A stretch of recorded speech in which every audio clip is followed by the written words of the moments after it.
আমাদের অনন্য স্টোরি সকল প্রকার পার্ট গল্প দেখতে আমাদের চ্যানেলটি সাবস্ক্রাইব করে পাশে থাকা বেল আইকনটিতে ক্লিক করে অল নোটিফিকেশন অন করে দিন।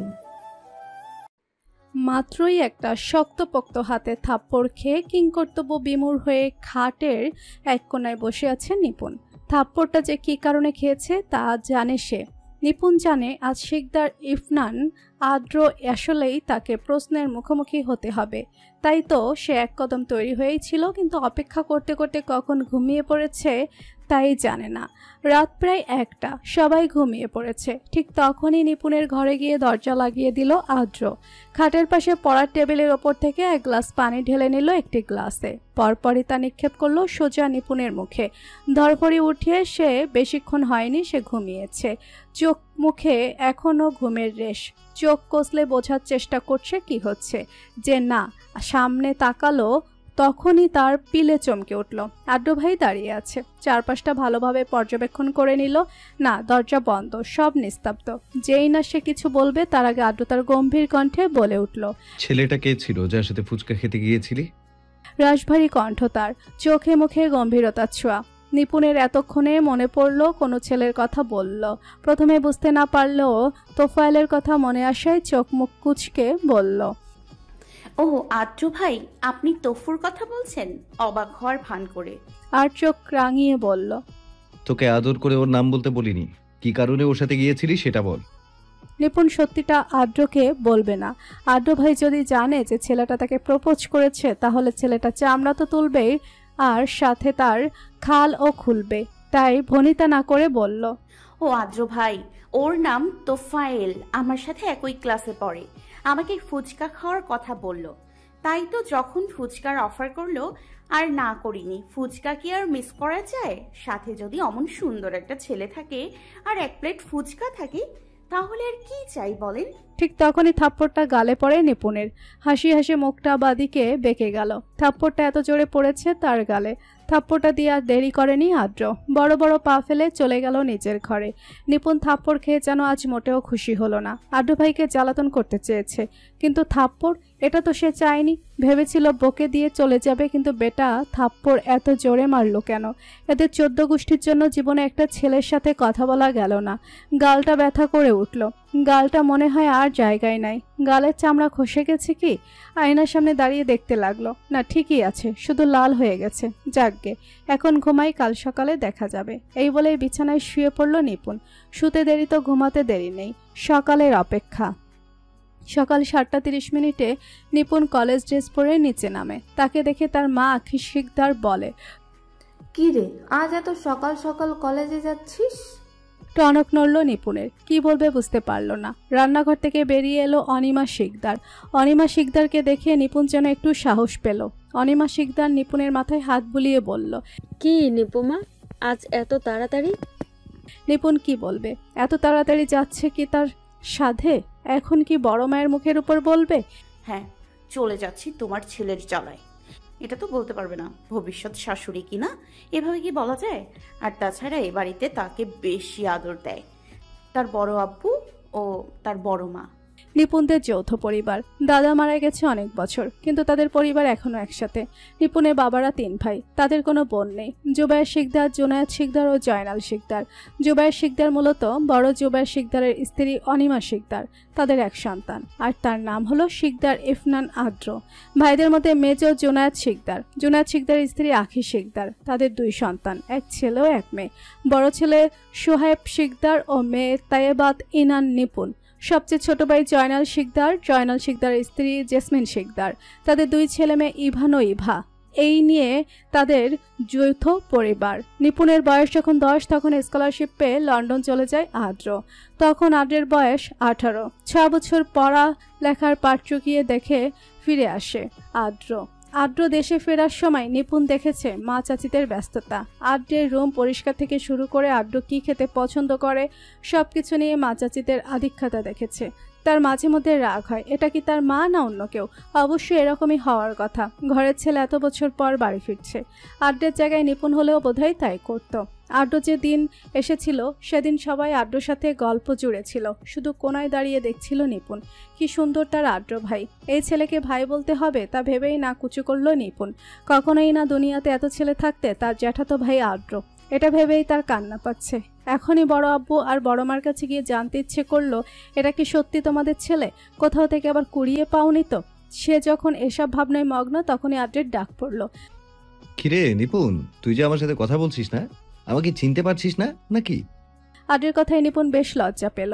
32 পাটি দেখি একটা হাসি দিয়ে ইতস্ততা ভঙ্গিতে ভালো মন্দ জিজ্ঞেস করলো আড্ডুকে, কিন্তু আড্ডু তার প্রশ্নের জবাব না দিয়ে আখি শিকদারের দিকে তাকিয়ে বলল, বড়মা, তোমার গুণধর মেয়ে তো দেখি সহবোধ টহবোধ কিচ্ছু শেখেনি। বয়সে বড় একজন সামনে বসে আছে, তাকে সালাম না দিয়ে দাঁত কপাটি দেখিয়ে ভালো মন্দ জিজ্ঞেস করছে। আড্ডের এখনো কথায় নিপুণ থতমতো খেয়ে গেল। দোষ ধরার আর জিনিস পেল না। অগত্যা আবার 4 আলিফ সালাম টেনে আড্ডুকে ভালো মন্দ জিজ্ঞেস করলো। এবারও আড্ডু আশানুরূপ কোনো উত্তর দেয়নি, শুধু হু হা করেছে। এই জিনিসটা নিপুণের কাছে বেশ বিরক্ত লাগলো। তাছাড়া আড্ডুর সবকিছুই ঠিক আছে। সে খুঁটিয়ে খুঁটিয়ে আড্ডুকে দেখতে লাগলো। আবারও বড় সড়ো একটা ক্রাশ খেলো। শ্যামলা গায়ের রং, লাল গোলাপি আর কালো রঙের মিশ্রণে তৈরি ঠোঁট, কি সুন্দর চোখ, নাকটাও খাড়া। সব থেকে বড় বিষয় আড্ডু ভাইয়ের চুলগুলা বাবরি কাট। আর কিছু না দেখে যদি কেউ শুধু এই চুল দেখবে সেও ক্রাশ খাবে, যেমন করে একটু আগে ক্রাশ খেয়ে প্রেম সাগরে পড়েছে নিপুণ। এখনো ভেসেই চলেছে সেই প্রেম সাগরে, মাঝে মাঝে হাবুডুবুও খাচ্ছে কিছু। কি রে নিপু, কোথায় হারিয়ে গেলি? অনিমা শিকদারের কথায় নিপুণদের ধ্যান ভাঙলো। আমতা আমতা করে বলল, আজকে এক্সট্রা ক্লাস আছে বড় মা, তাই তাড়াতাড়ি যেতে হবে। তাদের কথার মাঝে Jesmin Sikdar tiffin box ready করে নিপুণের ব্যাগে ভরে দিলেন। আর কথা বাড়ালো না কেউ, নিপুণ চলে গেছে। বেশিরভাগ সময় শোয়েব তাকে দিয়ে আসে কলেজ পর্যন্ত, কিন্তু আজ শোয়েবকে ডাকেনি নিপুণ। বাড়ির গাড়িতেই চলে যাবে সে। আস্তে আস্তে নিচে নামছে শিকদার বাড়ির সবাই। ব্যস্ত পেয়ে সবাই নাস্তা করতে টেবিলে এসে বসেছে। বাড়ির বউয়েরা খাবার পরিবেশন করছে। তখনই দোতলা থেকে নামতে দেখা যায় আদ্রকে। নিচে নেবেই নিজের বরাদ্দকৃত চেয়ারে বসে চারপাশে চোখ বোলালো। না, একটা চেয়ার এখনো ফাঁকা। সিঁড়ির দিকে একবার তাকালো। সে কিছু বলবে তার আগে জুবাই শিকদার বলে ওঠে, নিপু মা কোথায়? তখন অনিমা শিকদার জবাব দেন, তার নাকি আজকে এক্সট্রা ক্লাস আছে, তাই তাড়াতাড়ি চলে গেছে। আর কেউ কোনো কথা বলল না। যে যার মতো খাচ্ছে, শুধু থেমে গেছে একটি হাত।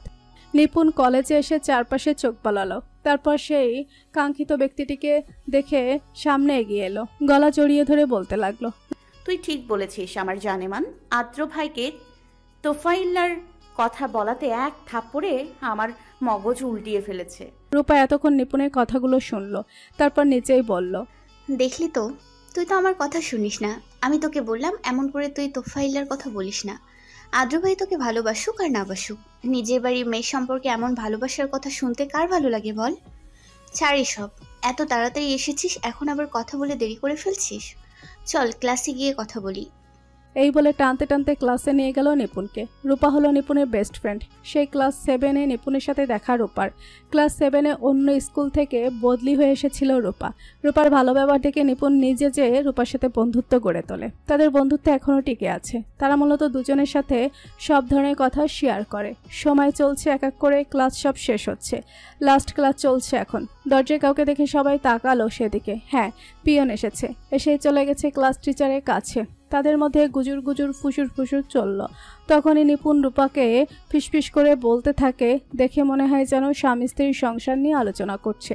আসলো নিপুণ আস্তে করে বললেও আশেপাশের স্টুডেন্টরা তার কথা শুনতে পেয়েছে। তারাও সশব্দে হেসে উঠল।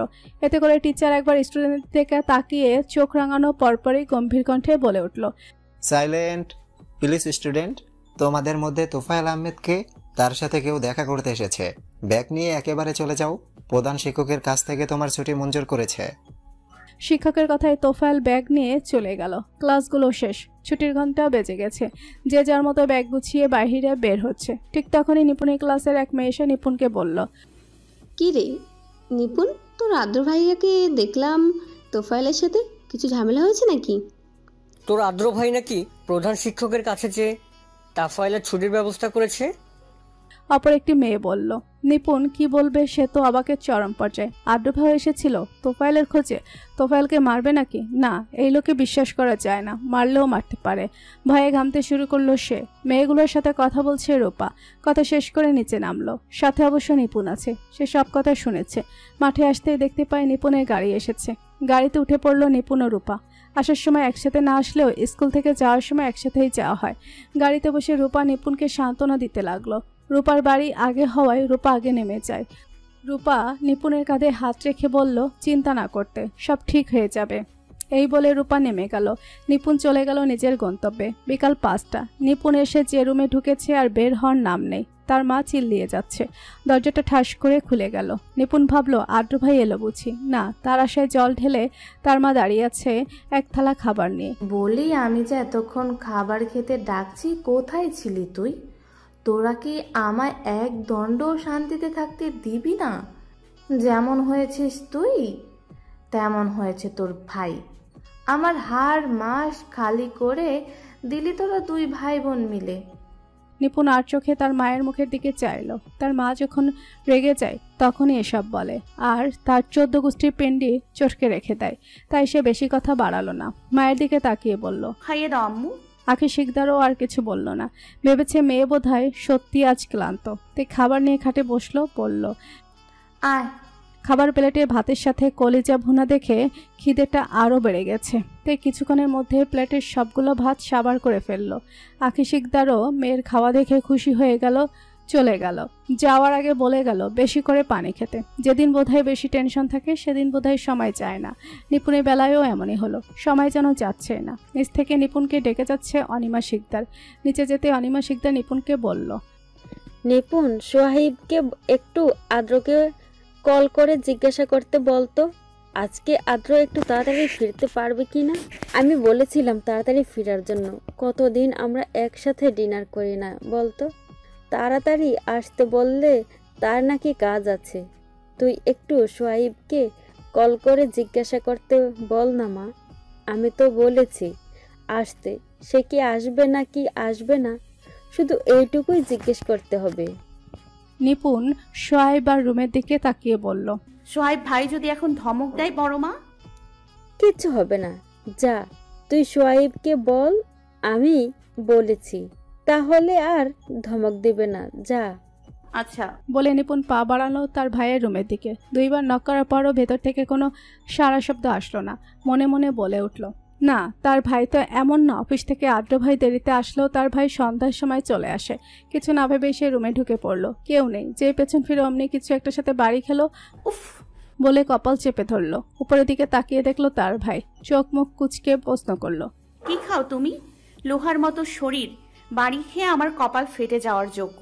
নিপুণের কথায় পাত্তা না দিয়ে সোয়াব বলতে লাগলো, আমি যাই খাই, তোর মতো গাদা গাদা খাবার খাই না। তুই তো এত গাদা গাদা খাবার খেয়ে হাড্ডি মন্ত্রীর খাতায় নাম লিখিয়ে রেখেছিস। আমি কি তাতে কিছু বলেছিস? বলিনি তো। তাহলে তুই কেন বলছিস? বেশি পেঁচাল না পেরে আমার রুমে কেন এসেছিস সেটা বল। কোনো দরকারি কাজ না থাকলে বিদায় হয় এখান থেকে। সোয়াবের কথায় তেতে উঠল নিপুণ। এইভাবে তাকে অপমান করলো, আবার খাওয়া নিয়ে খোটাও দিল।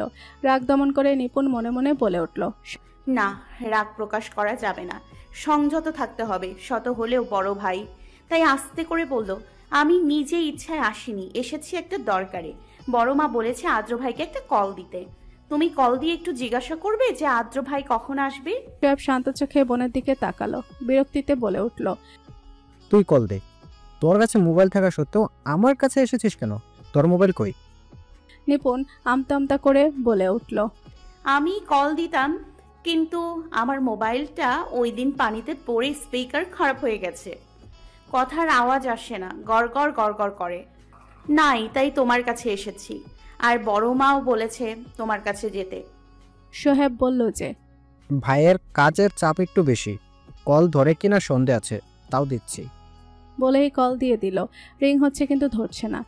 নিপুণ আরেকবার কল দেওয়ার জন্য তাড়া দিচ্ছে সোহেবকে। এবারেও রিং হলো কিন্তু ধরলো না। বাধ্য হয়ে নিপুণ চলে গেল নিজের ঘরে। যাওয়ার আগে বড় মাকে বলে গেল, তোমার ছেলে কল ধরেনি। ঘরে গিয়ে দরজা আটকে হাত পা মেলে বিছানায় শুয়ে পড়ল। না, আজকে পড়া হবে না। অপরদিকে কাঙ্ক্ষিত নাম্বার থেকে কল দেখে মুস্কি হাসলো সোহেব। সোহেব মুস্কি হেসে কল রিসিভ করতে অপর পাশ থেকে কথা ভেসে এলো, তোর বোন আমার টেস্ট নিচ্ছিল রে সোহাইব, অনেক চালাক হয়ে গেছে তোর বোন। বলেই একটু পিছলে হাসলো আদ্র। ভাই, তুমি তো তোফাইলকে নিয়ে গেছিলা তাই না? বেটাকে মুখ খুলেছে? কিছু বলেছে কি? কথাটা বলে থামলো সোহেব। আরে তেমন কিছু না, তোফায়েলের পেট থেকে আগাগোড়া সব বের করেছি আমি। ও খারাপ ছেলে নয় সোহাইব, তবে একটা ভুল করেছে ও। কথাটা বলে একটু থামলো আদ্র, ফের বলে উঠল, সোহাইব, তোর বোনকে তোফায়েল প্রপোজ করেছিল। কথাটা বলার সময় নিঃশ্বাসটা একটু ভারী হয়ে এলো। কি মনে হয় সোহেব মনোযোগ দিয়ে কথা শুনছে। তোফায়েলের উপর ভীষণ রাগ হচ্ছে তার। বোনটা তো এক নম্বরে গাধা। তোফায়েলের সাথে ফুচকা খেতে যাওয়ার কি ছিল? তাহলে কি ফুচকা খেতে গিয়ে নিপুণকে প্রপোজ করেছে তোফায়েল? আর কিছু ভাবতে পারলো না সে। কণ্ঠ খাদে নামিয়ে আড্ডুকে জিজ্ঞেস করলো, নিপুণ কি হয়েছে, রাজি হয়ে গেছে নাকি? আড্ডু বোধহয় একটু বিরক্ত হলো সোহেবের কথায়। মুখ থেকে সূচক শব্দ বের করে বলে উঠল, এই, তুই তোর বোনকে চিনিস? তুই জানিস না নিপুণ কেমন? গত 2টা বছর হন্য হয়ে আমার পিছনে পড়ে আছে, আমি ওকে পাত্তা দিচ্ছি না তাও। আর ও কি না তোফায়েলের প্রপোজ অ্যাকসেপ্ট করবে? তুই এটা ভাবতেও পারলি? সোহেব আড্রের কথা শুনছিল, হঠাৎ করে বলে উঠল, এসব কথা বাদ দাও ভাই, নিপুণ কি বললো সেটা বলো। আড্ডু বোধহয় আরেকটু বিরক্ত হলো। সে জানে সোহেবের ধৈর্য একটু কম, সব কাজে তাড়াহুড়া করে। মুখ দিয়ে আবার সেই বিরক্তিকর শব্দটি বের করে ফেলল, এত অধৈর্য হলে তোকে কিভাবে বলবো সোহাইব? কোনো কথা শোনার জন্য তো মানুষের একটু ধৈর্য প্রয়োজন হয়। তোর সে ধৈর্যটা কি আছে? সোহেব দুটো বড় বড় নিঃশ্বাস নিল, তারপর শান্ত গলায় বলল, আচ্ছা শুনছি, বলো। আড্ডু সোহেবের কথায় আর বিরক্তি করলো না। তোর বোনকে তোফায়েল প্রপোজ করেছিল, কিন্তু তোর বোন তোফায়েলকে সোজা না করে দেয় আর বলেছে তার সাথে নাকি তার আর্দ্র ভাইয়ার বিয়ে ঠিক হয়ে গেছে। সব থেকে বড় কথা, তোর বোন নাকি সেদিন আমার পাঠানো লোককে দেখেই তোফায়েলের সাথে ফুচকা খেতে গিয়েছিল, যাতে আমাকে জেলাস করাতে পারে। একটু মুস্কি হেসে আড্ডু বলল, ভাবতে পারছিস তোর বোন কি লেভেলের চালাক হচ্ছে? আমার পাঠানো লোককে দেখেই চিনে ফেলেছে, আবার আমাকে জেলাস করানোর জন্য এত কিছু করেছে। সোহেব তখন নিজেকে বাহবা দিতে দিতে বলে উঠল, দেখতে হবে তো এটা কার বোন, বুদ্ধি কি আর ঘটে কমে আছে নাকি? আমার মতোই হয়েছে বুদ্ধি।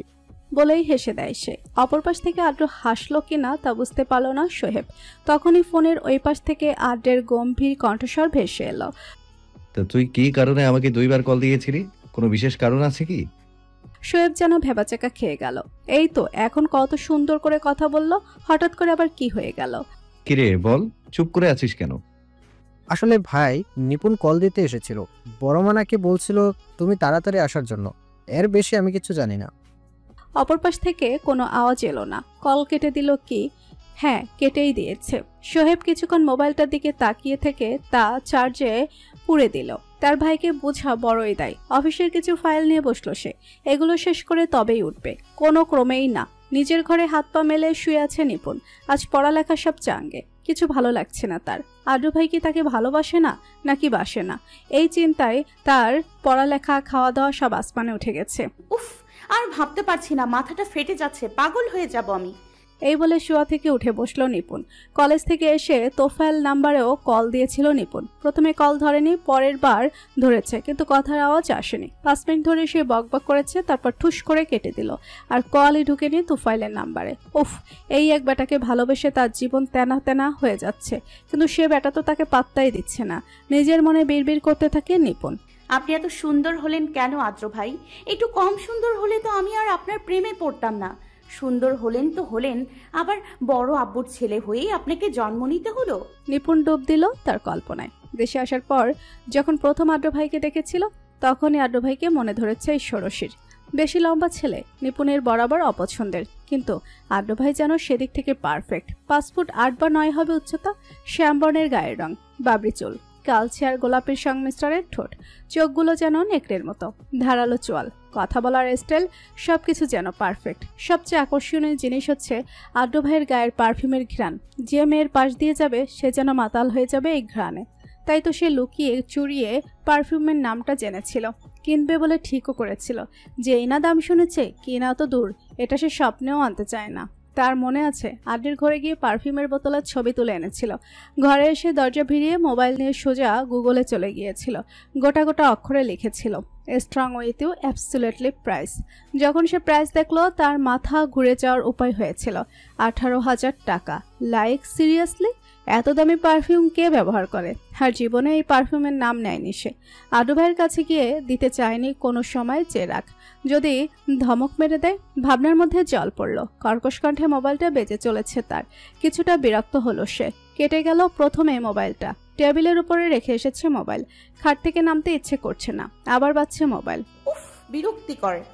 বলে খাট থেকে নেমে যেই মোবাইলটা হাতে নিল, অমনি মোবাইলের স্ক্রিনে নাম্বারটা দেখে তার পেট মোচড় দিয়ে উঠল। হ্যাঁ, আদ্র কল করেছে। হাত পা পেটের মধ্যে ঢুকে যাচ্ছে নিপুণের। কাপা কাপা হাতে কল রিসিভ করতেই ধমকে উঠল আদ্র। কোথায় থাকিস রে তুই নিপু?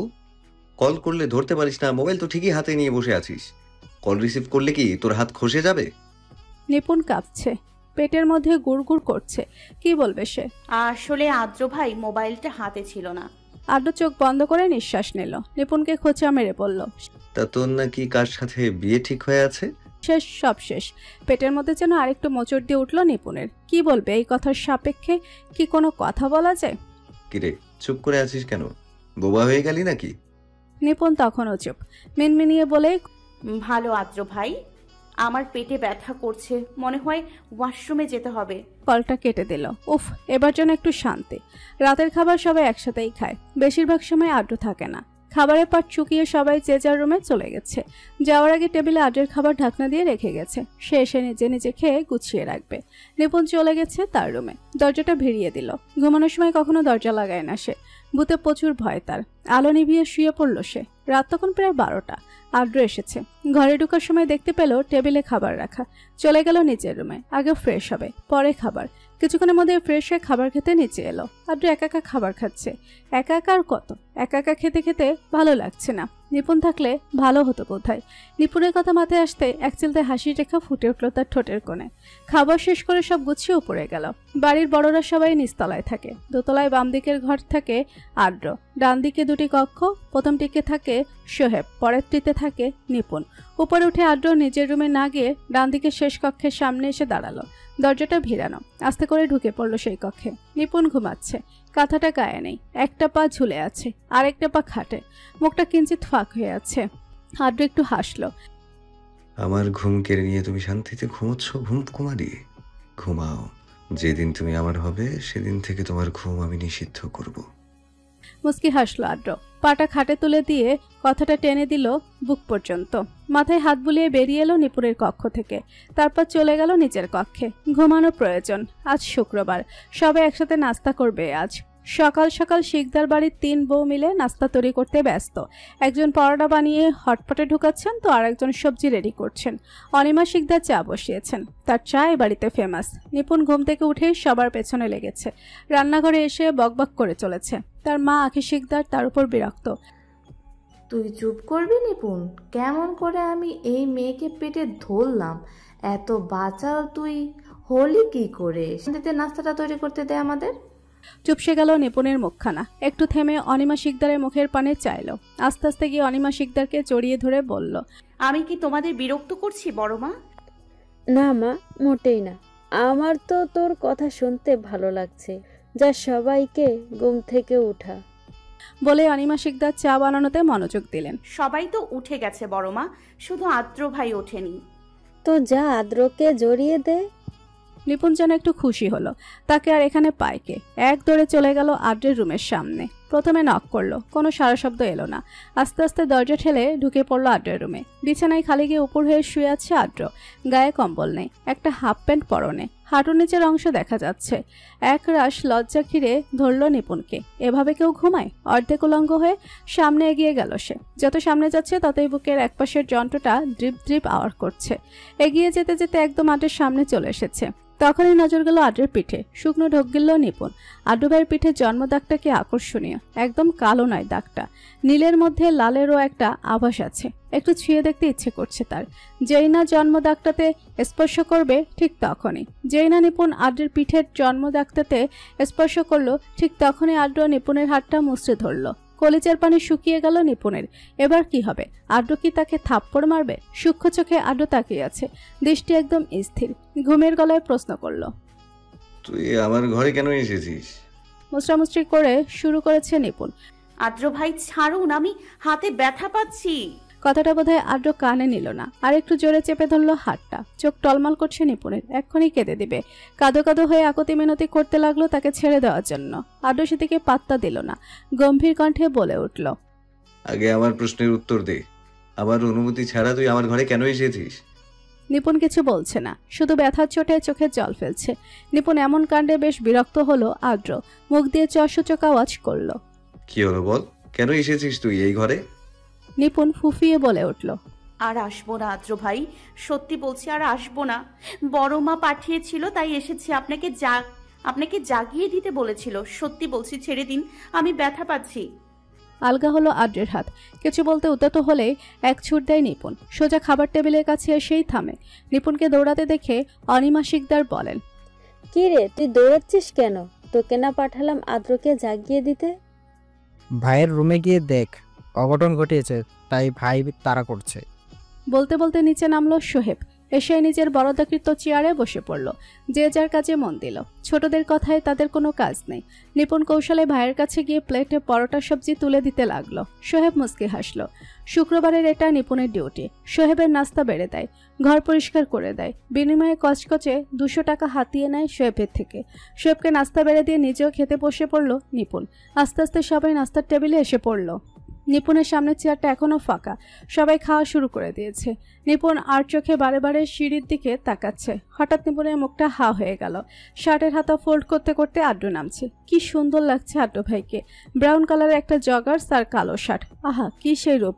আচ্ছা, আড্ডু ভাই কি জানে তার এই রূপে বারে বারে হারায় নিপুণ? চেয়ার টান দেওয়াতে নিপুণের ধ্যান ভগ্ন হলো। আড্ডু এতক্ষণে তার চেয়ারে বসে পড়েছে। আখি শিকদার তার নাস্তার প্লেট রেডি করে দিচ্ছে। তখনই নিপুণ বলল, মা, আমাকে একটু সবজি দাও। পারবো না, নিজে নিয়ে খা। হাত নেই তোর, নিতে পারিস না তুই? অপমানে নিপুণের মুখে অন্ধকার নেমে আসলো। কই, আড্ডু ভাইকে তো কি সুন্দর করে বেড়ে বেড়ে খাওয়াচ্ছে তার মা। এমন একদিন আসবে সবাই আমাকে সেদে সেদে খাওয়াবে। ও কি কথা বলছিস তুই আখি? মেয়েটা তোর কাছে তরকারি চাইলো, তুই এমন করে কেন বলছিস? নে মা, আমি তোকে দিয়ে দিচ্ছি। বলেই নিপুণের দিকে গেল অনিমা শিকদার। তরকারি বেড়ে দিয়ে জুবায়ের শিকদারের পাশে গিয়ে দাঁড়ালেন। জুবায়ের শিকদার তার ছেলের পানে চাইলেন। নিচের দিকে তাকিয়ে খাচ্ছে আড্ডু। চারপাশে কি হচ্ছে তার কোনো হুঁশ নেই আড্ডুর। অথচ তিনি জানেন তার ছেলে সব পর্যবেক্ষণ করছে। আড্ডুকে তিনি হাড়ে হাড়ে চিনেন, সেই 8 বছর আগের কথা ভেবেই তিনি সবার অগোচরে ঢোক গিললেন। কি ভয়ঙ্কর! আড্ডু খাবার খাওয়া থামিয়ে সবার দিকে এক নজর তাকালেন। জুনায়েদ শিকদারের দিকে তাকিয়ে বললেন, তোমার সাথে আমার কিছু কথা আছে ছোট চাচু। জুবায়ের শিকদার চমকে উঠলেন। না জানি কি বলে ওঠে ছেলেটা। আমতামতা করে বললেন, কথা পরে হবে, আগে খাওয়া শেষ করো। আড্ডু তার বাবার দিকে এক পলক চাইল, পরপরই জুনায়েদ শিকদারের দিকে তাকিয়ে বলল, ছোট চাচু, নিপুণের ব্যাপারে। খাওয়া বন্ধ হয়ে গেল জুবায়ের শিকদার ও নিপুণের। নিপুণ খাওয়া থামিয়ে সবার দিকে তাকালো। সবাই আগে থেকে তার দিকে তাকিয়ে আছে। অকপটে নিপুণ বলে ওঠে, আমি কিছু করিনি, সত্যি বলছি। পরক্ষণে আদ্র বলে ওঠে, সারাদিন শুয়ে বসে থাকিস, আড্ডা দিস, কিছু করবি কখন? পড়ালেখাটাও তো ঠিক মতো করিস না। আদ্র থামলো, আবার বলে উঠল, ছোট চাচু, আমার মনে হয় নিপুণের পড়ালেখার ব্যাপারে তোমাদের আরো সতর্ক হওয়া উচিত। এই বছরটাই আছে প্রস্তুতি নেওয়ার জন্য। এইচএসসিতে জিপিএ 5 পাওয়া কিন্তু খুব টাফ। জুবায়ের শিকদার শান্তির নিঃশ্বাস ছাড়ল। সে যা ভাবছিল তা বলেনি। জুনায়েদ শিকদার বলল, আমিও কিছুদিন ধরে এটা লক্ষ্য করছি, চাচ্ছিলাম একটা টিউটর দিতে। যা ইচ্ছে দিতে পারো, পড়ালেখা নিজের কাছে। নিপুণকেও চেষ্টা করতে হবে। থামলো আদ্র। সবাই খাওয়া শেষ করলো। নিপুণ অনেকক্ষণ আগে চলে গেছে ঘরে। জুনায়েদ শিকদার নিজের রুমে গেছে। কিছু মেডিসিন নিতে হবে তার। জুবায়ের শিকদার বাগানে চেয়ারে বসে আছে। আদ্র বাগানে আসলো, চলে গেল তার বাবার কাছে। সোজা হয়ে দাঁড়ালো আদ্র। জুবায়ের শিকদার একবার তাকালো তার ছেলের দিকে। আদ্র একটু মুচকি হাসলো, মুখটা একটু সামনে নিয়ে বলল, ভয় নেই, তুমি যেটা ভাবছিলে সেটা বলিনি, তবে খুব শীঘ্রই বলবো। করুণ হাসলো আদ্র। চলে গেল নিজের গন্তব্যে। কেসে উঠল জুবায়ের শিকদার, মনে মনে বলল, এক নির্লজ্জের জন্ম দিয়েছি আমি। বেলা গড়িয়ে ধরণীতে সন্ধ্যা নামলো। আজ চট্টগ্রাম থেকে বাড়ি ফিরলেন জয়নাল শিকদার। ব্যবসার কাজে তাকে চট্টগ্রাম যেতে হয়েছিল। জয়নাল শিকদার বাড়িতে আসার সাথে সাথে হই হুল্লোড় পড়ে গেছে। বাড়িতে এসেই তিনি তার ছেলে মেয়ে, ভাইজি ভাইপোদের হাঁকডাক শুরু করলেন। ইভান ইভান নিপুণ দৌড়ে এসেছে। আদ্রাজ সাহেব বাড়িতে নেই। শুক্রবার কিনা কোথায় গেছে আড্ডা দিতে। জয়নাল শিকদার গিফটের প্যাকেটগুলো এক এক করে দিচ্ছে। জেসমিন শিকদার একটু আগে শরবত দিয়ে গেছে তাকে। জয়নাল শিকদার চলে গেছে তার ঘরে। তার একটু বিশ্রামের প্রয়োজন। অনেকখানা পথ জার্নি করে এসেছে। ইভান আর ইভানের গিফট একই রকম আনে জয়নাল শিকদার, না হলে তার দুই ছেলে মেয়ে কামড়াকামড়ি করে। ইভান ও ইভা তাদের গিফট বক্স খুলে ফেলেছে। দুজনের একই রকম গিফট, দুইটা ডলফিনের টেডি। দুজনেই তাদের টেডি নিয়ে চলে গেছে নিজেদের রুমে। যে যার রুমে চলে গেছে। নিপুণ এখনো ড্রয়িং রুমে বসে আছে, তার গিফট বক্স হাতে নিয়ে। বক্সটা সোফার উপরে রেখে রান্নাঘরে গিয়ে ছুরি নিয়ে এলো। সোফায় বসে তার বক্সটা খুলতে লাগলো। বক্স খুলতে বেরিয়ে এলো একটা খরগোশের টেডি। টেডিটা হাতে নিয়ে নিপুণ এক গাল হেসে ওঠে। তার কাকাই কি সুন্দর গিফট এনেছে তার জন্য। ওয়াও বলে একটা চুমু খেলো টেডিটার ঠোঁটে। দৌড়ে চলে গেল নিজের রুমে। বেচারি হয়তো জানলো না তাকে এতক্ষণ ধরে পর্যবেক্ষণ করছিল দরজায় দাঁড়িয়ে থাকা এক জোড়া চোখ। নিজের রুমে এসে খাটের এক কোনায় টেডিটা সাজিয়ে রাখলো নিপুণ। তারপর চলে গেল পড়ার টেবিলে। আজকে একটু পড়তে হবে, অনেক পড়া জমে আছে। সবগুলো শেষ করে তবেই নতুন পড়া ধরতে হবে। রাত 9:30 আখি শিকদার এসেছেন নিপুণকে খাওয়ার জন্য ডাকতেন। সন্ধ্যা থেকে নিপুণ পড়েছে, এতেই তিনি খুশি। 9:30 বেঁচে গেছে, খাবার খেতে আয় বলে থামলেন আখি শিকদার। আসছি বলে বই খাতা গুছাতে লাগলেন। আখি শিকদার চলে গেছে নিচে। সবাই একসাথে খেতে বসেছে। আজকে শিকদার বাড়ির সবাই উপস্থিত টেবিলে। সবাই বসেছে খেতে। পরিবেশন করেছে শিকদার বাড়ির 3 বউ। খাওয়ার মাঝে মাঝে ব্যবসা নিয়ে কথা চলল। হঠাৎ জুনায়েদ শিকদার নিপুণের দিকে তাকিয়ে বলল, কাল থেকে তোমার প্রাইভেট টিউটর আসবে, সন্ধ্যায় আসবে, আমি বলে রেখেছি। তুমিও প্রস্তুতি নিয়ে রেখো। নিপুণ ঘাড় কাত করে আচ্ছা বলল। তারপর খাওয়া শেষ করে রুমে চলে গেল। কপালে ভাঁজ পড়ল শুধু একজনের। তীক্ষ্ণ দৃষ্টিতে তার বাবার দিকে তাকিয়ে আছে। জুবাইর শিকদারও বুঝলো ছেলে কি বোঝাতে চাইছে। তিনিও ডোন্ট কেয়ার ভাবলে রুমে চলে গেল। আদ্র খাবার শেষ করে নিপুণের রুমে এলো। নিপুণ ওয়াশরুমে, তাই আদ্র নিপুণের খাটে বসলো। বসেই চোখ গেল সেই খরগোশের টেডিটার উপর। চোখ মুখ কুচকে নিল সে। হাতে নিয়ে টেডিটার ঠোঁট শুয়ে বলতে লাগলো, তোর ভাগ্য খুবই ভালো, যা আমার পাওয়ার কথা ছিল তা তুই পেয়ে গেলি। কিঞ্চিত হাসলো আদ্র। নিপুণ ওয়াশরুম থেকে বেরিয়ে নিজের খাটের উপর বসে থাকতে দেখে চমকে গেল। সে তো আর কিচ্ছু করেনি। তাহলে আবার আদ্র ভাই তার ঘরে আসলো কেন? আদ্র আওয়াজ পেতে পেছন ফিরে তাকায়। দেখে নিপুণ আগে থেকেই তার দিকে তাকিয়ে আছে। এভাবে তাকিয়ে আছিস কেন স্টুপিড? আদ্র ভাই আপনি এখানে? আমি তো কিছু করিনি বলে থামলো নিপুণ। যাতে কিছু করতে না পারিস সেজন্যই আসা। কাল থেকে নাকি নতুন টিউটর আসবে, তাই সাবধান বার্তা নিয়ে এলাম। আমি যদি টিচারের মুখ থেকে কোনো ধরনের অভিযোগ শুনি তাহলে কি হবে নিশ্চয়ই বলে দিতে হবে না? ঘুমিয়ে পড়, কাল তো আবার কলেজ আছে। বলেই চলে যেতে যেতে নেই আদ্র। আদ্র 2 কদম যেতেই পেছন থেকে নিপুণ ডেকে ওঠে। আদ্র ভাই। পা জোড়া থেমে যায় আদ্রের। পেছন না ফিরেই বলে, কি হয়েছে? আপনি মনে হয় ভুল করে আমার টেডিটা নিয়ে যাচ্ছেন। ভীতু গলায় বলল নিপুণ। আদ্র একবার নিজের হাতের দিকে তাকালো, নিপুণের দিকে ফিরে বলল, ভুলে নয়, এটা আমার পছন্দ হয়েছে তাই নিয়ে যাচ্ছি। তোর কোনো সমস্যা? বলেই নিপুণের উত্তরের অপেক্ষা করলো না। গটগট পায়ে বেরিয়ে গেল নিপুণের কক্ষ থেকে। নিপুণ শুধু তাজ্জব নয়নে তাকিয়ে থাকলো সেদিকে। আজ সবার কাজ আছে, অফিস যাবে সবাই, তাই সকাল সকাল শিকদার বাড়ির বউরা নাস্তা রেডি করতে উঠে পড়ে লেগেছে। সবাই নাস্তার টেবিলে এসে পড়েছে। কেউ বা অধিক তাড়ায় হাঁক ডাক করছে। এক কেক দিয়ে কেউ পরাঠা ভাজাচ্ছে, অপর দিক দিয়ে কেউ টেবিলে পরিবেশন করে দিচ্ছে। নিপুণ সোয়াইব নাস্তার টেবিলে রেডি হয়েই নেমেছে তারা। খাওয়া শুরু করে দিয়েছে অলরেডি। নিপুণ খাওয়ার মাঝে মাঝে সিঁড়ির দিকে তাকাচ্ছে। আদ্র এখনো নামছে না। আজকে কি তাহলে আদ্রের মুখ না দেখেই কলেজ চলে যেতে হবে তাকে? অনিমা শিকদার নিপুণের প্লেটে আরেকটি পরোটা তুলে দিল। নিপুণ কিছু বলল না। পরোটা মুখে তুলে একবার সিঁড়ির দিকে তাকালো। তৎক্ষণাৎ গলায় পরোটা আটকে গেল। কাশতে লাগলো সে। সোহেব পানির গ্লাসটা এগিয়ে দিল নিপুণের দিকে। বিরক্তির সুর টানলো সে। আর কত খাবি রে তুই নিপুণ? অলরেডি 3টে পরোটা খেয়ে ফেলেছিস। সোহেবের কথায় কষ্ট পেল নিপুণ। তার নিজের ভাই তাকে খাওয়ার খোটা দিল আজকে। হায় হায়, তাকেও এদিন দেখতে হলো। মাত্র 3টা পরোটাই তো খেয়েছে, তার জন্য আপন করে বলতে হবে? খাওয়ার গতি কমে গেল তার।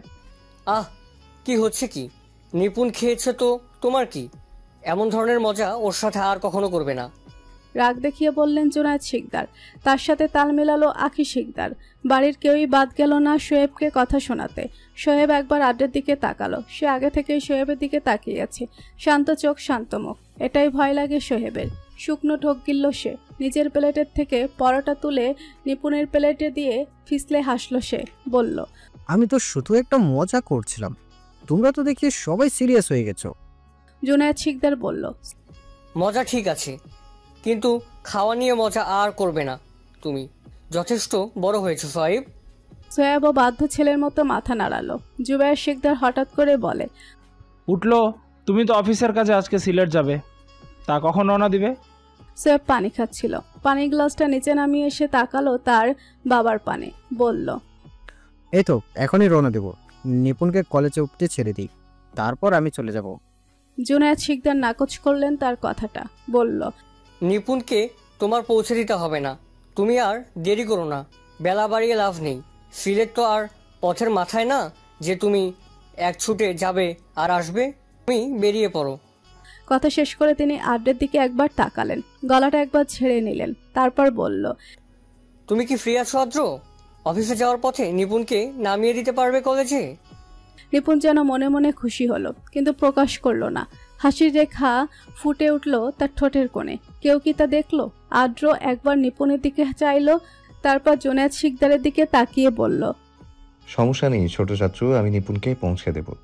কথার মাঝখানে আদ্র আবার জুবাইর শিকদারের দিকেও তাকালো। জুবাইর কিছু বলতেও পারছে না, কিছু করতেও পারছে না। এদিকে তার ভাই, আরেকদিকে তার ছেলে। মনে মনে দীর্ঘশ্বাস ফেললেন। তার ভাই তো আর জানে না তার ছেলে সুইস হয়ে ঢুকে ফাল হয়ে বের হবে, না মানে ভাইপো হয়ে ঢুকে মেয়ের জামাই হয়ে বের হবে। আদ্র একবার নিপুণের দিকে চাইলো, তারপর বলে উঠল, তুই গিয়ে গাড়িতে ওঠ, আমি আসছি। বলেই নিজের ঘরের দিকে চলে গেল। নিপুণ চলে গেল আদ্রের গাড়িতে। নিপুণ দাঁড়িয়ে আছে আদ্র আসলে একসাথে গাড়িতে উঠবে বলে, কিন্তু 5 মিনিট হয়ে গেছে, আদ্রের আসার নাম নেই। বিরক্তিতে পেছনের দিকে চাইলে নিপুণ অমনি একটা বড় সড়ো ক্রাশ খেলো নিপুণ। তার এই ছোট্ট তনুমান ভূমিকম্পের মধ্যে নড়ে চড়ে উঠল। কম্পিত হলো তার বক্ষ, হ্যাঁ হয়ে গেল দুটি ঠোঁট। সকালবেলা একবার দেখাতে তার গলায় পরোটা আটকে গেছে, এখন তো আবার সানগ্লাস পরে এসেছে। ব্ল্যাক কালারের গুর্খা প্যান্ট, নেভি ব্লু কালারের শার্ট, শার্টের উপরে আবার ব্ল্যাক কালারের ব্লেজার। এগুলো দেখেই তো সকালে গলায় পরাটা আটকে গিয়েছিল, এখন আবার সানগ্লাস লাগানোর দরকার কি ছিল? আড্ড ভাই কি তাকে এই ছোট ছোট হার্ট অ্যাটাক দিয়ে মেরে ফেলতে চাইছে নাকি? নিপুণের এই আকাশকুসুম চিন্তার মাঝে আড্ড সে নিপুণের চোখের সামনে তুড়ি বাজালো। কি হলো, এভাবে সঙ্গের মতো দাঁড়িয়ে আছিস কেন? করে করে গাড়িতে উঠাতে হবে তোকে? শুকনো ঢোক কিনল নিপুণ, গিয়ে ছটফট গাড়িতে উঠে পড়ল। আড্ড গিয়ে ড্রাইভিং সিটে বসলো। দক্ষ হাতে গাড়ি চালাচ্ছে আড্ড। নিপুণ চুপচাপ বসে আছে, আর চোখে বারবার আড্ডের দিকে তাকাচ্ছে। নিপুণ ভাবছে আড্ড ভাইকে কত সুন্দর লাগছে। ভাবতেই অবাক লাগছে, এই আড্ড ভাইকে সে ভালোবাসে। এই আড্ড ভাই তার প্রেমিক পুরুষ, তার ভালোবাসা। মনে মনে বলে উঠল, আদ্র ভাই আমার পাশে থাকলেই হবে, আমি সব করতে পারবো, আদ্র ভাইকেও জয় করে নিতে পারবো।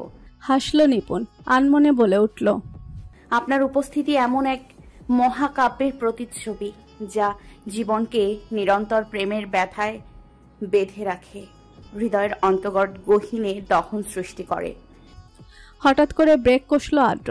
নিপুণ চকিত হলো। তার ভাবনার মাঝে এক বালতি জল ফেলে দিল আদ্র। নিপুণ বিরক্তিতে চাইলো আদ্রের দিকে, মুখ দিয়ে চসূচক শব্দ করে বলে উঠল, কি ব্যাপার আদ্র ভাই, হঠাৎ এভাবে ব্রেক মারলেন কেন? এক্ষুনি তো আমার মাথাটা ফেটে যেত।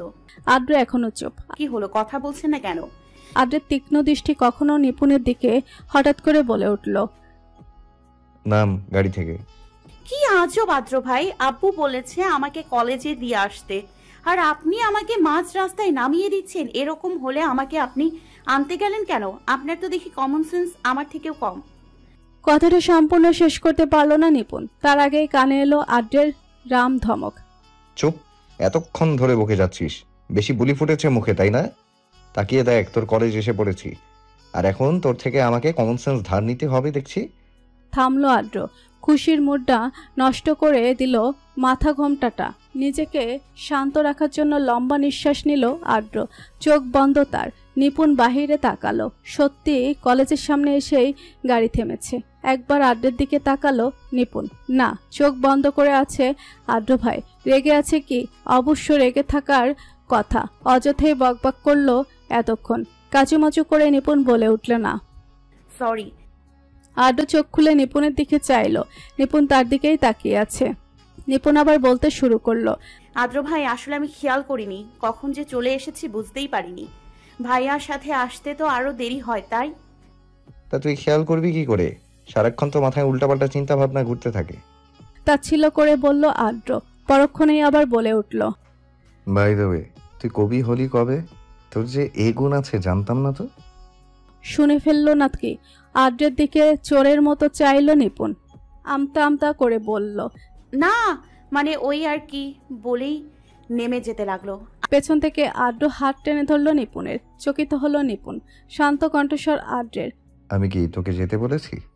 কণ্ঠে কি যেন একটা ছিল আদ্রের। নিপুণ ডানে বামে মাথা নাড়ালো, অর্থাৎ না। তাহলে চলে যাচ্ছিলি কেন? আমার কথা শেষ হলে তারপরে যাবি, বুঝতে পেরেছিস? নিপুণ উপর নিচ থেকে মাথা দুলিয়ে হ্যাঁ বোঝালো। আদ্র আবার বলতে শুরু করেছে, দেখ নিপুণ, তুই যথেষ্ট বড় হয়েছিস, সবকিছুই বুঝিস। সামনে তোর এইচএসসি ফাইনাল। তোর এখন উচিত এই পরীক্ষাটা নিয়ে সিরিয়াস হওয়ার। আজেবাজে চিন্তা মাথা থেকে ঝেড়ে ফেল। তুই যা চাস তা তুই পাবি, কেউ তা নিয়ে যেতে পারবে না। তাই আমি চাই তুই এখন থেকে তোর মাথায় যাতে পড়া ছাড়া কিছু না ঘুরে। থামালো আদ্র। নিপুণ এখনো আদ্রের দিকে তাকিয়ে আছে। সে যে কথাগুলোর অর্থ বুঝেনি এমনটা না, যথেষ্ট বুঝে নিপুণ। কয়েক মাস পরে 19 বছর পড়বে, এইটুকু বুঝবে না সে? খুব ভালো করে বুঝেছে আদ্র কি বলতে চাইছে। তবে একটা কথা ভেবে খুব খুশি হলো নিপুণ। আদ্রের দিকে তাকিয়ে দাঁত কেলিয়ে হাসলো নিপুণ। হাসি যেন বন্ধই হচ্ছে না। সে আজকে একটা ক্লু পেয়েছে, সে আদ্র তাকে পছন্দ করে। মুখে হাসির রেখা টেনেই বলল, আমি আজ থেকে আরো বেশি করে পড়ালেখা করব আদ্র ভাই, কিন্তু আমি ওই জিনিসটা কি পাবো যেটা আমি মনে মনে চাই? আদ্র হাসলো। সে বুঝতে পেরেছে নিপুণ কিসের কথা বলছে। হাসিটা বোধহয় আর একটু চওড়া হলো। পাবি। আদ্রের শর্টকাট জবাব। নিপুণও খুশি হলো। ওকে ডান বলে বেরিয়ে গেল গাড়ি থেকে। সাবধানে যাবেন বলে ছুটলো নিজের ক্লাস রুমের দিকে। আদ্র হাসলো, তাকিয়ে রইল নিপুণের দিকে যতক্ষণ না দৃষ্টির আড়াল হয়। তারপর সে চলে গেল নিজের অফিসে। নিপুণ ক্লাসে এসেই রূপার পাশে বসলো। আজ ভীষণ খুশি লাগছে তার। কিরে আজ এত খুশি? নিপুণ রূপার দিকে তাকিয়ে বলল, আদ্র ভাই আজকে কলেজে দিয়ে গেছে। ও তাই আজ আমার জানেমান এত খুশি? নিপুণ এবার সিরিয়াসলি হয়ে বলল, দেখ রূপা, জানেমান পড়ে আছিস। স্যার এসে পড়বে ক্লাসে, আমাদের পড়ায় মনোযোগী হওয়া প্রয়োজন। বলেই পড়ার রিসিভ দিতে লাগলো। রূপা ভেবাচাকা খেয়ে গেল। এই মেয়ের আজকে হলো কি? নিজেই পড়ালেখার কথা বলছে। এত সিরিয়াস হও কবে থেকে? মাথা চুলকালো রূপা। শোয়েব আজকে সিলেট গিয়েছে। সেখানকারই একটা হোটেলে উঠেছে সে। ব্যবসার কাজে যখন গিয়েছে 2-3 দিন থাকতে হবে। হোটেলে দাবি নিয়ে হাঁটছে সে। উদ্দেশ্য লিফটের কাছে যাওয়া। 4র্থ তলায় রুম পেয়েছে। লিফট খালি এরকম। সে লিফটে উঠে পড়েছে। অমনি কেউ একজন লিফটের বাটনে আবার টিপ দিয়েছে। পুরোপুরি বন্ধ হওয়ার আগেই লিফটের দরজা আবার খুলে এলো। হাঁফাতে হাঁফাতে ভেতরে প্রবেশ করলো একটি মেয়ে। সোয়েব একবার তার দিকে তাকালো, পরক্ষণেই নজর এড়িয়ে গেল। মেয়েটি আকাশি রঙের একটি সালোয়ার কামিজ পরা আছে, সাদা ওড়না, ব্যস্ত মুখ, এলোমেলো চুল, এক হাতে বাস আর অপর হাতে কফি। যেই না মেয়েটি পেছন ফিরে তাকানো অমনি চমকে গেল সোহেব। যে মেয়েটা পেছনে তাকালো অমনি থমকে গেল সোহাইব। কয়েকটি হার্টবিট মনে হয় মিস করেছে সে। চোখ দুইটা আটকে গেছে মেয়েটির দুটি চোখে। মুগ্ধ নয়নে তাকিয়ে আছে সে। হঠাৎ আওয়াজে ধ্যান ভাঙলো সোহাইবের। জি, আমাকে কিছু বলেছিলে? মেয়েটি একটু হেয়ালি করে বলল, না আপনাকে না, আপনার পেছনে যে ভূতটা দাঁড়িয়ে আছে তাকে বলছিলাম। সোহেব তৎক্ষণাৎ পেছনে ফিরে তাকালো না, কেউ নেই। পরপরই নিজের বোকামি বুঝতে পারলো। আসলে আমি বুঝতে পারিনি আপনি আমাকে বলেছেন। মেয়েটি কিঞ্চিত হাসলো, মুখে হাসির রেখা টেনেই বলল, আরে আপনি তো দেখছি সিরিয়াস হয়ে যাচ্ছেন, আমি তো আপনার সাথে মজা করেছি। বলেই কফিটা এগিয়ে দিল সোয়েবের দিকে। আপনি এটা একটু ধরুন, আমি চুলগুলো একটু বাঁধবো। সোয়েব কফিটা হাতে নিল। মেয়েটি ব্যাগ থেকে একটি ক্রাঞ্চি বের করে খপাখপ চুলগুলো বেঁধে ফেললো। এতমধ্যে লিফট চলে এসেছে কাঙ্ক্ষিত ফ্লোরে। মেয়েটি নেমে গেল, সাথে সোহেবও। সোহেব কফিটা মেয়েটার দিকে এগিয়ে দিয়ে বলল, আমি সোয়েব, আপনি? মেয়েটা কফি হাতে নিয়ে বলল, আমি অর্পা। সোহেব মনে মনে কয়েকবার আওড়ালো, অর্পা? অর্পা? সোহেব হঠাৎ বলে উঠল, আমাদের পাশাপাশি রুম, দেখা হবে, এখন বিদায়। অর্পা হাসলো। অবশ্যই। বলে চলে গেল নিচের রুমে। দেরি করলো না সোয়েব, সেও চলে গেল তার রুমে। বিকাল 5টা বাজে নিপুণ এসেছে কলেজ থেকে। ড্রয়িং রুমে মাকে থেকে ভাত বাড়ার কথা বলে চলে গেল। আকি শিকদার ও মেয়ের কথা মতো ভাত বাড়তে চলে গেল। আকি শিকদার ভাত বেড়ে নিপুণকে ডাকতে নিপুণ হাজির। চমকে গেলেন আকি শিকদার। চমকায়িত কণ্ঠে জিজ্ঞেস করলেন, আজ এত তাড়াতাড়ি? কি হয়েছে তোর? নিপুণ চেয়ারে বসতে বসতে বলল, আজ থেকে পড়ালেখায় সিরিয়াস হব আম্মু, বুঝলে? আকি শিকদারের অবিশ্বাস্য চাহনি হঠাৎ বলে উঠল, এই সম্মতির কারণ কি? নিপুণ ভাত মাখাতে মাখাতে বলল, আদ্র ভাই বলেছে আমি যদি এইবার এইচএসসিতে A+ আনতে পারি তাহলে আমি যা চাই তা দেবে। ওহ, তাহলে এই ব্যাপার? আকি শিকদার বললেন। মনে মনে খুশি হলেন তিনি। যাই হোক, মেয়েটা পড়ালেখায় মন দিতে চাচ্ছে, এটাই বেশি। নিপুণ খেয়ে চলে গেছে নিজের রুমে। এখন একটু বিশ্রাম নিতে হবে, সন্ধ্যায় আবার নতুন টিউটর আসবে। সন্ধ্যা 7টা বাজে। নিপুণ পড়ছে, নতুন টিচার এসেছে। আদ্র চলে আসছে আজ তাড়াতাড়ি। আদ্র এসে নিজের রুমে গিয়ে ফ্রেশ হয়ে বের হলো। উদ্দেশ্য নিপুণের ঘরে যাওয়া। যেমন ভাবনা তেমনই হলো। দোতলা থেকে চেঁচিয়ে বলল, মা, 1 কাপ কফি পাঠিয়ে দিও আমার রুমে। নিচ থেকে অনিমা শিকদার বলল, আচ্ছা। আদ্র নিপুণের ঘরের সামনে আসে দাঁড়িয়েছে। ভেতর থেকে পুরুষালী কণ্ঠস্বর ভেসে আসছে। দরজা নক করে বলল, আসতে পারি? নিপুণ ও রাসেল পেছনের দিকে চাইল। রাসেল বলল, জি জি, আসতে পারেন। আদ্র ভিতরে ঢুকলো। একবার নিপুণের দিকে চাইলো, আরেকবার রাসেলের দিকে চাইলো। পরপরই বলে উঠল, আমি আদ্র, নিপুণের বড় আব্বুর ছেলে। রাসেল মুস্কি হাসলো। সেও বলে উঠল, জি, আমি রাসেল। আদ্র হ্যান্ডশেক করলো রাসেলের সাথে। তারপর বলল, তুমি ওকে একটু বেশি করে পড়া দেবে। ও একটু বেশি ফাঁকিবাজ, পড়া পড়তেই চায় না। ও রেজাল্ট ভালো করার দায়িত্ব তোমার। So best of luck. Russell মুস্কি হেসে, জি, আমি চেষ্টা করব ভাইয়া। নিপুণের দিকে তাকিয়ে রাসেল বলল, ওর মেধা ভালোই, শুধু একটু বেশি করে পড়তে হবে। ওর চেষ্টা থাকলে ইনশাল্লাহ ভালো ফলাফল আশা করা যায়। আদ্র কিছুক্ষণ কথা বলে চলে গেল নিজের রুমে। নিপুণ পড়ছে। রাত 10টা বাজে। নিপুণ এখনো পড়ছে। আকি শিকদার নিপুণের ঘরে খাবার নিয়ে আসলেন। সযত্নে খাবারগুলো খাইয়ে দিল তাকে। মেয়ের লেখাপড়া দেখে তিনি খুশি। অবশ্য সব ক্রেডিট আদ্রের। খাবার খাওয়ানো শেষ করে চলে গেলেন তিনি। রাত 11:30 বাজে। নিপুণ সব পড়া শেষ করে খাটে বসেছে। আজ সে ক্লান্ত। সবেমাত্র জুন মাস, তাকে আরো কষ্ট করতে হবে প্রায় 8 মাস। যে করেই হোক তাকে ভালো ফলাফল করতেই হবে, না হলে আদ্র ভাইয়ের কাছে সে জিনিসটা চাইতে পারবে না। মনে মনে হাসলো নিপুণ। এবার ঘুমাতে হবে বলে বিছানায় শুয়ে পড়ল। কিছুক্ষণের মধ্যেই গভীর ঘুমে তলিয়ে গেল সে।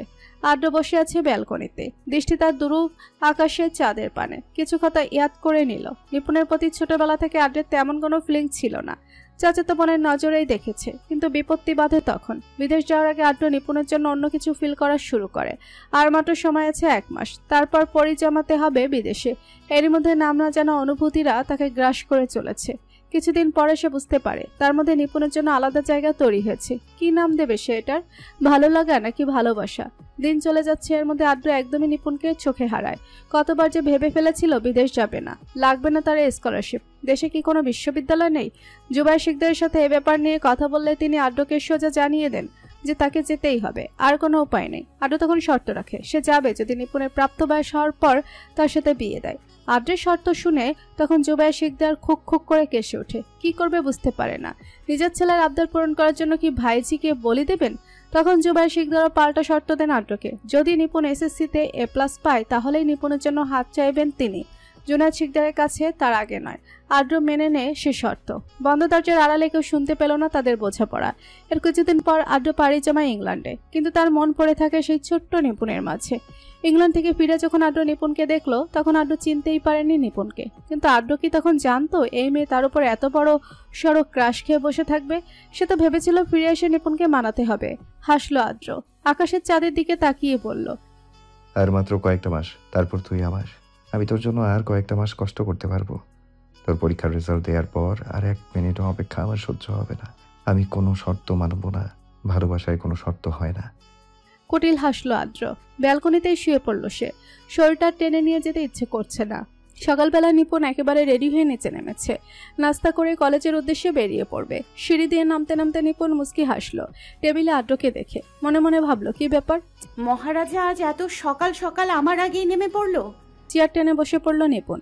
হটপট থেকে পরোটা তুলে নিল প্লেটে। অনিমা শিকদার এসে ডিম ভাজা আর চা দিয়ে গেছেন। নিপুণ নিজ মনে খাবার খাচ্ছে। চারদিকে কি হচ্ছে তার কোনো হুঁশ নেই। জুনায়েদ শিকদারের আওয়াজে চোখ তুলে তাকালো নিপুণ। মুখের ভেতরে ঠুস ঠুসে পরোটা ঢুকানো। গালটা ফুলে আলু হয়ে আছে। আদ্রও তাকালো জোনায়েদ শিকদারের দিকে।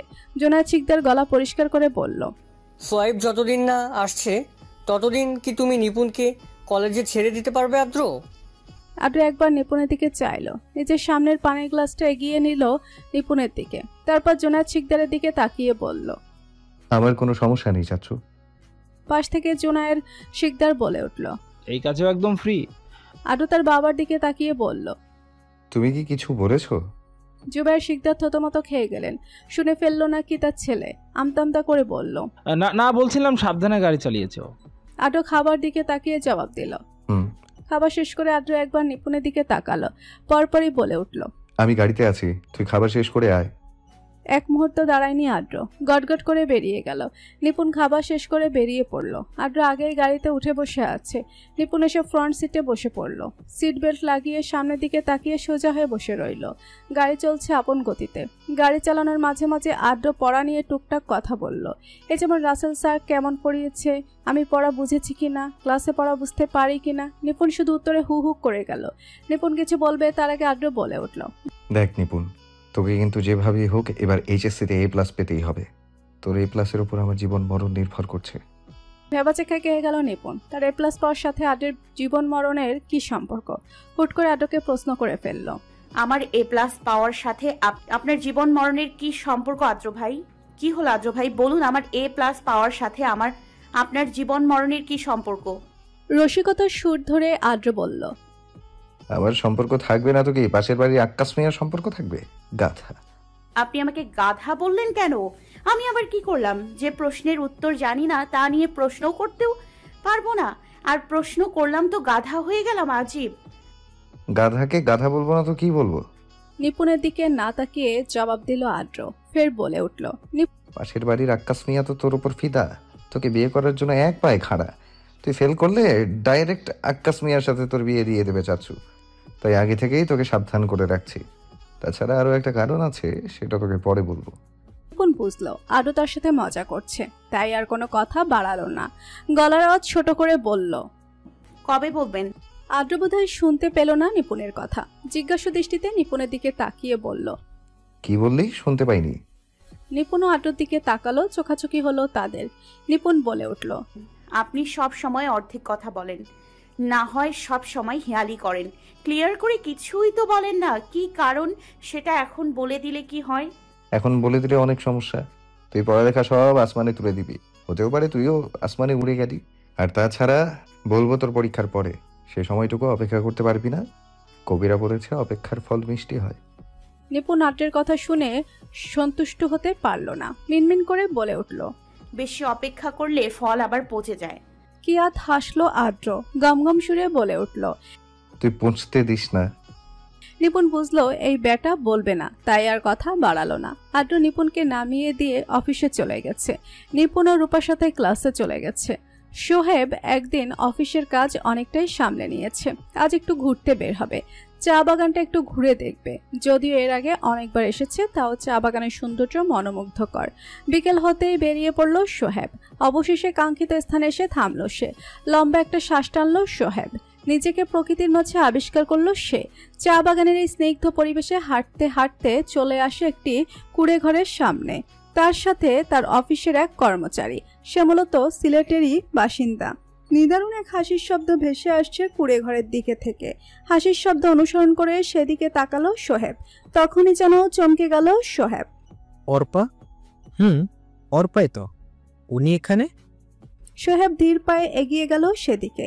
অর্পা সাদা রঙের চুড়িদার পরেছে, মুখে কোনো সাজসজ্জা নেই, শুধু একটু কাজল। এতেই যেন তাকে আবেদনময়ী লাগছে। সোহেব যত সামনে যাচ্ছে ততই তার হার্টবিট ফাস্ট হচ্ছে। এই নাম না যেন অনুভূতির কি নাম দিবে সোহেব। অর্পা? পেছন থেকে নিজের নামের শব্দ হওয়ায় ঘুরে দাঁড়ায় অর্পা। সোহেবকে দেখে সেও চমকে যায়। ব্ল্যাক কালারের একটি ডেনিম প্যান্ট আর গ্রে কালারের একটি শার্ট পরেছে সোহেব। থমকালো অর্পা, মনে মনে বলে উঠল, আপনি এখানে? সোহেবের কথায় ধ্যান ভাঙলো অর্পার। আমতা করে বলল। সোহেব এতক্ষণ অর্পার বন্ধুত্বের দিকে খেয়াল না করলেও এবার চোখ গেল তাদের দিকে। সবার দিকে তাকিয়ে হ্যালো বলল সে। তারপর আবার অর্পার দিকে তাকিয়ে বলল, আমিও তো ঘুরতে এসেছি, আসলে কাল চলে যাব, তাই ভাবলাম ঘুরে যাই। অর্পা কিছু বলল না, শুধু হু হা করলো। এদিক দিয়ে অর্পার এক বন্ধু হাত বাড়িয়ে বলে উঠল, ভাইয়া আমি প্রিয়া, আপনি কি সিলেটে ঘুরতে এসেছেন?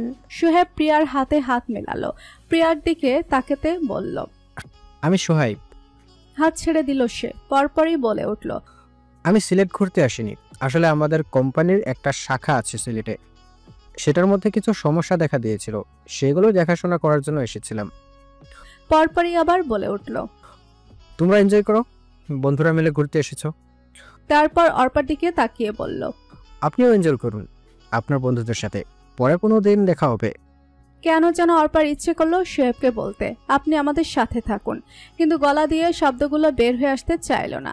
চলে গেল সোহেব। পেছন থেকে টলমলে এক জোড়া চোখ চেয়ে রইল সেদিকে। গোপনে সে চোখের পানি মুছে নিল সে। এই অনুভূতি কিসের? এত পুড়ছে কেন তার মন? একদিনের সাক্ষাতে কি কারো মন এত জ্বলে? তাহলে যন্ত্রণ কিসের? সময় প্রবাহমান, তার অনন্ত ধারা বজায় রেখে এগিয়ে চলেছে অবিরাম। প্রকৃতিও তার নিয়মে চলছে, প্রকৃতির সাথে তাল মিলিয়ে চলেছে মানুষ। সোহেব সিলেট থেকে এসেছে আজ 2 মাস হয়ে গেছে। জীবন চলছে তার আগের নিয়মে, কিন্তু এর মধ্যেও কি কিছুই পরিবর্তন হয়নি? নিশ্চয়ই হয়েছে। সোহেব কিছুতেই সিলেটে ফেলে আসা সেই প্রথম দিন ভুলতে পারেনি সেই মনোমুগ্ধকর রমণীকে, যাকে দেখে প্রথম চোখ জোড়া শীতল হয়েছিল। যে রমণী তার জীবনে আশ্রে পড়েছিল সমুদ্রের এক বিশাল ঢেউয়ের মতো। সমুদ্রের ঢেউ পারে আশ্রে পড়লে যেমন সকল কিছু লণ্ডভণ্ড হতে দেয়, ঠিক তেমনি সেই কন্যা সোহেবের জীবনের সকল কিছু লণ্ডভণ্ড করে দিয়েছে। বারান্দায় দাঁড়িয়ে থাকা সোহেবের ধ্যান ভাঙল ফোনের এক বৃষ্টি আওয়াজে। চোখ মুখ কুচকে ফোনটা রিসিভ করে গম্ভীর আওয়াজে বলল, সোহাইব স্পিকিং। ওপাশ থেকে কথা শুনে চোখ মুখের ধরন বদলে গেল সোহেবের। ব্যক্তিত্বের কথা শুনে সোহেব বলে উঠল, যে করেই হোক আমি মেয়েটাকে চাই, অ্যাট এনি কস্ট। দরকার পড়লে লোভ বাড়াও, যা খুশি তাই করো, তাও আমার ওই মেয়েটার খোঁজ চাই। তৎক্ষণাৎই বলে উঠল, মেয়েটাকে খুঁজে বের করবে ঠিক আছে, কিন্তু তার যেন কোনো ক্ষতি না হয়, মাইন্ড ইট। ওপাশ থেকে কি বলল তা শোনার প্রয়োজন করলো না সোহেব। খট করে করে ফোনটা কেটে দিল সে। খাটের উপর বসে পড়ল ধপ করে, চোখগুলো বন্ধ করে বলতে শুরু করলো, তুমি কোথায় আছো, কেমন আছো আমি জানি না, তবে যেদিন সিলেট থেকে চলে এসেছিলাম তারপর থেকে তোমাকে মিস করা শুরু করি, তোমাকে হারানোর ব্যথা অনুভব করি। তোমাকে হারানোর পর আমি আমার বুকের বাঁ পাশে ব্যথা অনুভব করি। আমার এই ব্যথা সরানোর জন্য হলেও তোমাকে আমার কাছেই চাই, সেটা যে করেই হোক। বসা থেকে চিত হয়ে শুয়ে পড়ল সোহেব। আজ আর খাওয়া হবে না। ধরণীতে ভোরের আলো ছড়িয়েছে, স্নিগ্ধ ভোরের আলো মুখে পড়তেও চোখ মুখ কুচকে নিল নিপুণ। খাটের পাশে অ্যালার্মটা বেজে চলেছে। উফ বলে উঠে নিপুণ অ্যালার্ম বন্ধ করলো, চোখে মুখে বিরক্ত। একটানা 2 মাসে অ্যালার্মের টোনে ঘুম ভাঙে তার। মোট কথা পড়ালেখা ধুমছে চলছে তার। এখন আরো বেশি পড়তে হবে, আর 1 সপ্তাহ পর তার ক্লাস টেস্ট, সেই প্রিপারেশন করতে হবে। খাট থেকে নেমে ফ্রেশ হয়ে নিচে নামলো নিপুণ। এখনও কেউ উঠেনি। রান্নাঘরে গিয়ে 1 কাপ চা বসালো সে। কর্নার সেলফ থেকে বিস্কিটের ডিব্বাটা নামিয়ে প্লেটে বিস্কিট সাজিয়ে নিল। তখনই পেছন থেকে আওয়াজ এলো, কি করছিস তুই রান্নাঘরে? চকিত হলো নিপুণ। এক মনে কাজ করছিল সে। পেছন থেকে হঠাৎ আওয়াজ আসায় ভয় পেয়ে গেল। পেছনে ফিরে তাকালো নিপুণ। অপর মানুষটির চোখে চোখ রেখে বলল, চা বানাচ্ছি, আপনি খাবেন? আদ্র শান্ত দৃষ্টিতে চাইল নিপুণের দিকে, তারপর পাতিল থেকে চায়ের লিকার ছেঁকে কাপে নিল। নিপুণকে ইশারা দিয়ে বলল দুধের ডিব্বাটা দিতে। নিপুণ আদ্রের ইশারা মতো দুধের ডিব্বা এগিয়ে দিল। আদ্র পটফট করে চা তৈরি করে ফেলল। নিপুণ 1 কাপ চা দেখে ভাবলো আদ্র খাবে না। 1 চুমুক খেলো সে। না, চাটা ভীষণ ভালো হয়েছে। চায়ের কাপ আর বিস্কিট হাতে নিয়ে চলে যেতে নিল নিজের ঘরের দিকে। আমাকে চা দিবি না? পেছন থেকে আদ্রের আওয়াজ ভেসে আসলো। নিপুণ ফের পেছন ফিরে তাকালো। অবাক হওয়া কণ্ঠে জিজ্ঞাসা করলো, আপনি চা খাবেন আদ্র ভাই? আমি না খেলে এত কষ্ট করে বানালাম কেন? আদ্রের কাট জবাব। নিপুণ অবাক হলো। চায়ের কাপের দিকে তাকিয়ে বলল, এই চাটা কি আপনি খাবেন? এটা আপনি কি আমাকে বানিয়ে দেননি? আপনি আপনার জন্য বানিয়েছিলেন। এক কথায় জবাব দিল আদ্র। আবার বলে উঠল, তুই যখন নিয়েছিস তখন তুই খা, তবে আমাকে আধা কাপ দিয়ে যা। চোখ দুইটা সরু করে চাইলো আদ্রের দিকে, তারপর কি যেন ভেবে বলে উঠল, ঠিক আছে, আমি আপনাকে দিব, কিন্তু আমি তো এটাতে চুমুক দিয়ে ফেলেছি। আমার 2টো জিনিস আপনি খাবেন? সমস্যা নেই বলেই আদ্র কাপ নিয়ে নিপুণের দিকে গেল। চটপট করে 1/2 কাপ চা ঢেলে ফেললো কাপে। নিপুণের দিকে আর তাকালো না সে, চলে গেল নিজের রুমে। কিন্তু আদ্র কি জানে চোখে কত খুশি নিয়ে আদ্রের দিকে তাকিয়ে আছে পেছনে ফেলে আসা নিপুণ।